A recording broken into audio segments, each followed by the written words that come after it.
Setiap warga negara mempunyai hak yang sama untuk memperoleh pendidikan yang bermutu. Namun, pendidikan Indonesia menganut sistem dualisme. Indonesia memiliki banyak kementerian dan lembaga yang menaungi satuan pendidikan yang berbeda-beda. Lembaga dan kementerian tersebut tentu memiliki jalannya sendiri-sendiri tanpa adanya integrasi yang mengikat. Adapun contoh yang dimaksud adalah Kemendikbud dan juga Kemenak.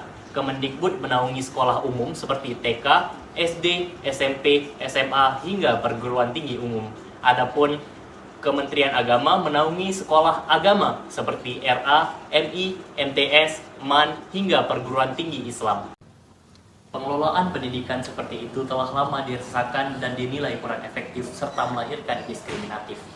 Keadaan seperti itu telah lama mengundang kritik bahwa satuan pendidikan yang terpecah ke dalam beberapa kementerian berdampak pada berbagai aspek.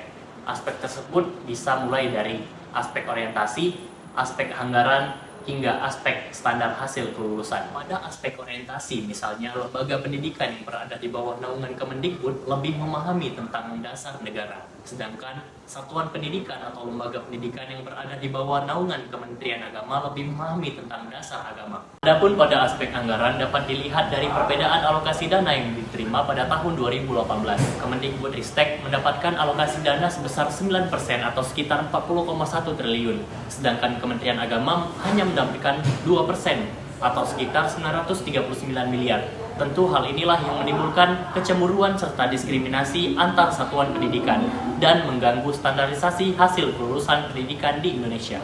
Untuk meminimalisasi permasalahan-permasalahan tersebut, maka Kemdikbud dan Kemenak harus diintegrasikan. Kemenak diintegrasikan ke dalam Kemdikbud dan penyelenggaraan pendidikan agama diserahkan atau berada satu atap di bawah naungan Kemdikbud. Hal ini bertujuan agar proses pendidikan mulai dari penyelenggaraan hingga pengelolaan dana dapat sama dan sejajar, hingga dapat mewujudkan kualitas pendidikan Indonesia yang terus meningkat.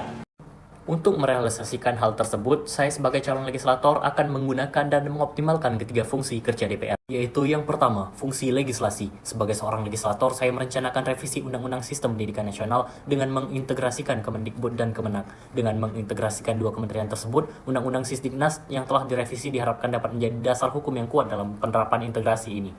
Fungsi anggaran, DPR dapat memberikan persetujuan RAPBN tentang pengalokasian dana 20% pendidikan agar dapat diberikan sepenuhnya kepada Kemendikbud agar anggaran yang diterima untuk peningkatan mutu pendidikan menjadi lebih efisien. Dan yang ketiga, fungsi pengawasan, DPR dapat mengawasi jalannya penerapan Undang-Undang Sisdiknas yang telah direvisi dengan mengakomodir integrasi pendidikan. Melalui pengawasan DPR, Kemendikbud dapat menjalankan pendidikan dengan optimal. Hal tersebut akan dapat membantu transformasi pendidikan Indonesia yang berkualitas. Saya Fikri Haikal, ready to be next Parlemen Remaja.